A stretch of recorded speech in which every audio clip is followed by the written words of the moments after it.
My name's Alex Stockford. I'm a web developer and I work at Yard Digital in Cardiff. And I work as part of a small team building web applications in different languages.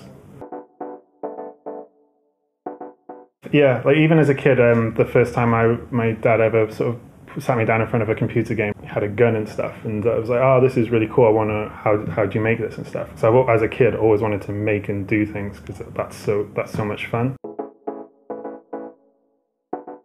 I finished my psychology degree at uni, and in all my spare time I was always like either writing music or writing code and learning how to make games and stuff. And so I just continued doing that, and I started learning how to make websites and make web applications and things. And one day, a friend, while I was living in Cardiff, a friend of mine came down from North Wales, and I was asking, because I knew he was a programmer, so I was asking him questions, and he was like, why are you asking me all this stuff? And I was like, oh, I'm doing this.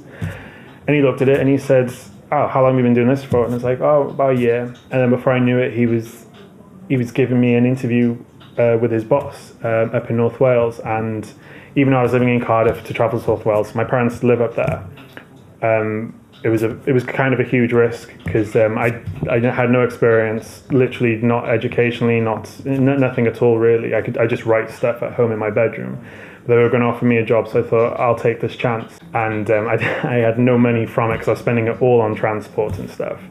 But the experience I got was invaluable. And then so when I started looking for jobs closer to home, I found Yard Digital, or it was actually through Yoke that I found this job here. Literally the best thing about coding is how addictive it is, that it's always a problem and then you're always solving it, and then that always has a knock-on effect to the next problem. So it's always like a puzzle, like a jigsaw that you're always putting together, and there's always a piece there's always an area that you've missed, and so you uncover it and you learn, and then you piece all that together and you get the big picture, and then you just sort of move on. It's just always learning and always improving, which is really cool. Maybe for a lot of work like this, it's more about just sort of getting the experience, and that's like doing stuff at home and then like going out and sort of just showing up at companies' doors and saying, oh, I'll work for free for a few weeks to prove that I can do this. I do believe you have to be a specific type of person to get into programming, because you do have to work a lot on your own and you have to sort of motivate yourself a lot.